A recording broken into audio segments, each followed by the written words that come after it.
दिल की लगी बन के मिटा देती है। दिल की लगी बन के मिटा देती है। रोग दुश्मन को भी यार अब न लगाना, हाँ दिल का। रोग दुश्मन को भी यार अब न लगाना, हाँ दिल का।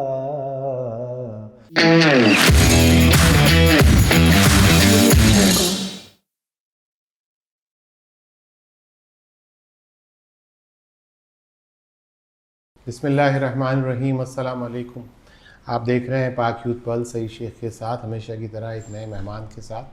आज भी हमारे मेहमान जो हैं वो बड़े वर्सेटाइल हैं, अगर मैं कहूँ तो गलत ना होगा।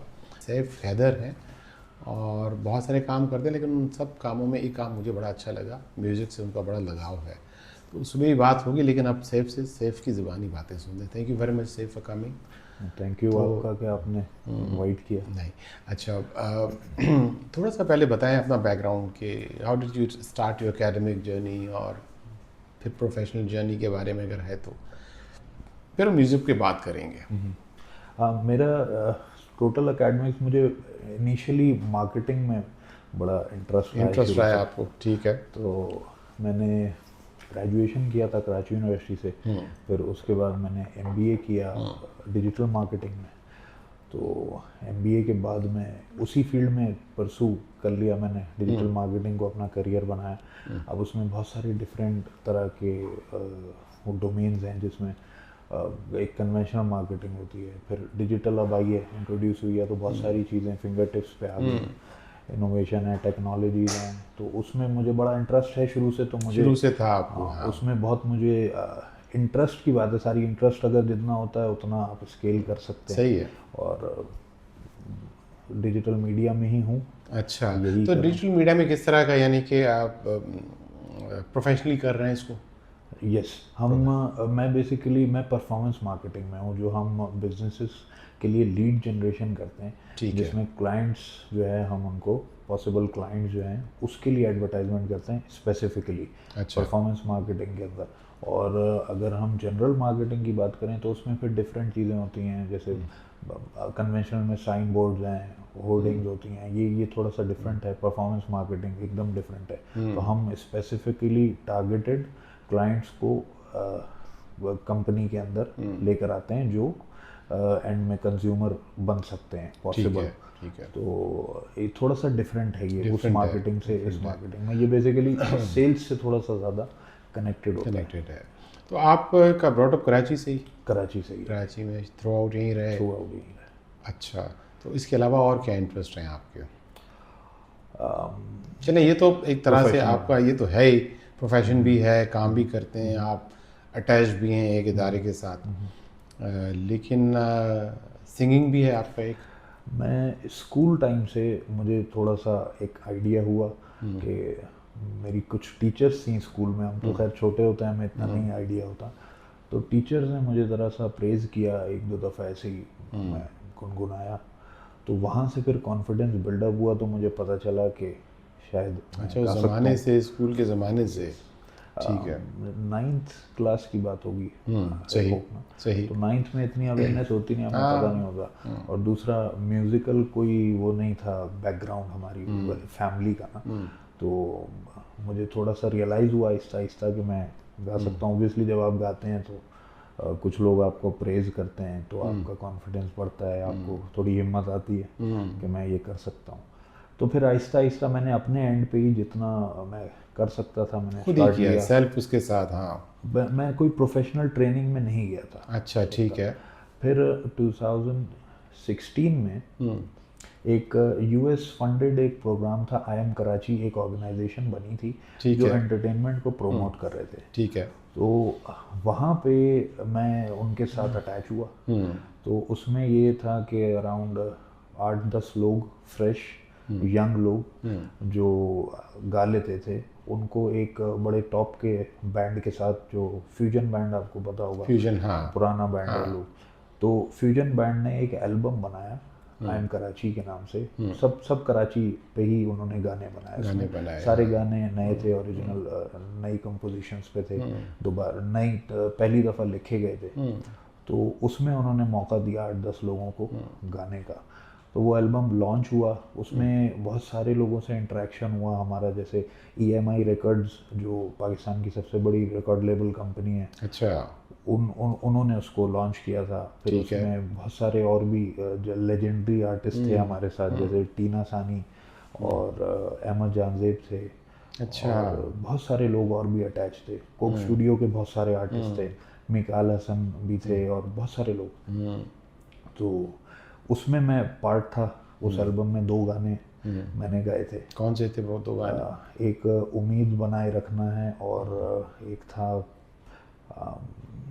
क्या था पता नहीं, ऐसे चले कोई बात नहीं, हाँ वो याद आ जाएगा, एकदम याद भी आ जाएगा आपको। लेकिन आप किससे ज़्यादा इंस्पायर हुए आप, अगर हम देखें कि गानों में, गज़ल में कौन आपके?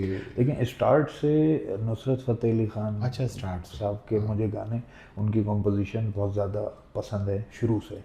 लेकिन इवेंचुअली टाइम के साथ वो तो है ही पसंद, ऑब्वियसली, वो ऐसा नहीं है कि वो नहीं पसंद है, उनकी जगह अपनी है वहाँ पे। हाँ। मुझे थोड़ा सा इंटरेस्ट मेरा ज़्यादा बिल्डअप हुआ सूफ़ी की तरफ, जैसे अमजद साबरी और कव्वाली की तरफ, बेसिकली क्योंकि वो सूफीज़म को ज़्यादा होता है। जब अमजद साबरी के बाद अब जो हैं वो फरीद अयाज साहब हैं, वो तो अभी मेरे ख्याल में वही हैं सबसे बड़े सूफ़ी आर्टिस्ट पाकिस्तान के। तो इनकी तरफ ज़्यादा मेरा इंटरेस्ट। सिर्फ मैं चाहूँगा कि हमें थोड़ा सा म्यूज़िक तो कुछ नहीं है, लेकिन थोड़ा सा हमें गुनगुना के और कुछ सुना दें। ताजदारे हरम पे भी आपने कुछ? ताजदारे हरम, यस। जब अमजद साबरी साहब को शहीद कर दिया गया था आपका उस तो पे? मैंने 1 साल के बाद एक एज अ ट्रिब्यूट वो बनाया था। तो उस पर मुझे उनकी फैमिली की तरफ से भी मेरी उनसे बात हुई थी उस पर। तो वो उनकी मदर उस वक्त ज़िंदा थी, तो उनसे भी मेरी बात हुई थी ऑन कॉल। तो उन्होंने भी मुझे बड़ा प्रेज़ किया था कि मैं अच्छा लगा। इनफैक्ट वो जानती नहीं थी मुझे, लेकिन वो किसी चैनल के थ्रू, उनके एक फ्रेंड थे, उन्होंने अप्रोच किया था, तो उन्होंने बड़ा प्रेज़ किया था उस पर मुझे। हम चाहेंगे आप थोड़ा सा सुना दें, और बल्कि कम से कम थोड़े से ज़्यादा सुनाएं हमें। मुझे बड़ा पसंद है इनका कलाम, तो मैं वही आपको। जी ज़रूर ज़रूर ज़रूर। किस्मत में मेरी चैन से जीना लिख दे, डूबे ना कभी मेरा सफीना लिख दे। जन्नत भी गवारा है मगर मेरे लिए, ऐ कातिबे तकदीर मदीना लिख दे। ताजदारे हरम हो निगाहे करम, ताजदारे हरम हो निगाहे करम, हम गरीबों के दिन भी सवर जाएंगे, ताजदारे हरम। ये इतना आपकी आवाज़ में अल्लाह ताला ने इतना एक पीस है ना, एक नेचुरली, एक नेचुरल है। और फिर आप जिस पैशन के साथ ये गा रहे हैं, दैट इज़ अमेजिंग। कोई ऐसी चीज़ जिससे आप ज़िंदगी में बड़ा असर लिया हो आपने, आपके दिल पे वो लगी हो कि यार इससे मैंने बहुत सबक लिया। तो इस लाइफ जर्नी में बहुत सारी चीज़ें हो सकती हैं, बहुत सारी। देखें, मुझे यही म्यूज़िक के हवाले से मैं अगर बताऊं तो मैं इसको प्रोफेशनली परसू कर रहा था 2019 तक। मैं बस इसमें दिन रात सुबह शाम मुझे ना खाने की फ़िक्र होती थी, ना सोने की फ़िक्र होती थी, और ना ही पैसों की फ़िक्र होती थी। जब कोई पैशन, कोई ऐसी चीज़ होती है तो आपको ये 3 चीज़ें तो सबसे पहले आपके अंदर से चली जाती हैं। तो मैं भी इसी तरह इसको परसू कर रहा था, लेकिन मुझे इससे एक रिजर्वेशन थी, जैसे हम अभी डिस्कस भी कर रहे थे।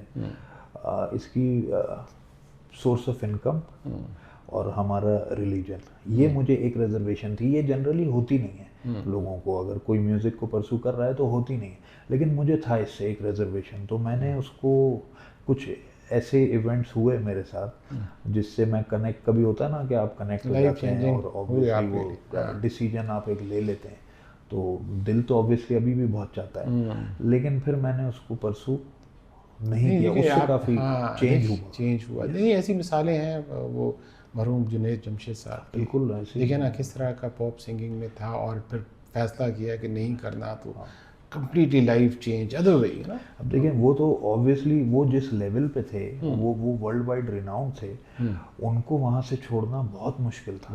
उनकी तो हर चीज़ ऑब्वियसली उसी से, उनकी पहचान उसी से। अब मेरा जैसा कोई जो बहुत नेशनल लेवल पे नहीं आया हो, हमारे लिए फिर भी इजी है, उन लोग के लिए बहुत टफ है। मैं कह रहा हूँ बड़ी मिसाल उन्होंने कायम की, और ऐसे बहुत सारे मुझे और भी कुछ याद थे नाम, जिन लोगों ने इन वजूहात की वजह से कि दिल खुश नहीं था कि इस काम को, अगर सेटिस्फेक्शन नहीं हो तो फिर नहीं करना चाहिए। मैं तो ये बिलीव करता हूँ, कोई भी काम हो। चले, कोई एक और ऐसी अच्छी सी गज़ल या गाना जो आपको याद है? नुसरत फ़तेह अली खान साहब का ही एक गाया हुआ कलाम है, जो एक बहुत सूफ़ी थे, शायरी करते थे, कलाम लिखते थे, पीर नसीरुद्दीन नसीर, उनका लिखा हुआ है, मुझे बड़ा पसंद है। ये ज़रूर बताइए हमें। तो उसके कुछ शेर हैं, मैं सुना सकता हूँ। ना सुना उसने तवज्जो से फसाना दिल का, ना सुना उसने तवज्जो से फसाना दिल का, जिंदगी गुजरी मगर दर्द न जाना दिल का, कुछ नई बात नहीं हुस्न पे आना दिल का, मशगला है ये निहायत ही पुराना दिल का, दिल लगी दिल की लगी बन के मिटा देती है, दिल लगी दिल की लगी बन के मिटा देती है, रोग दुश्मन को भी यार अब न लगाना दिल का, रोग दुश्मन को भी यार अब न लगाना दिल का, उनके अंदाज़े करम उन पे वो आना दिल का। बहुत खूब, बहुत खूब, बहुत अच्छे, बहुत अच्छे। आपकी आवाज़ में बड़ा डीप, मैं कहूँ अगर, दर्द भी है। Thank you.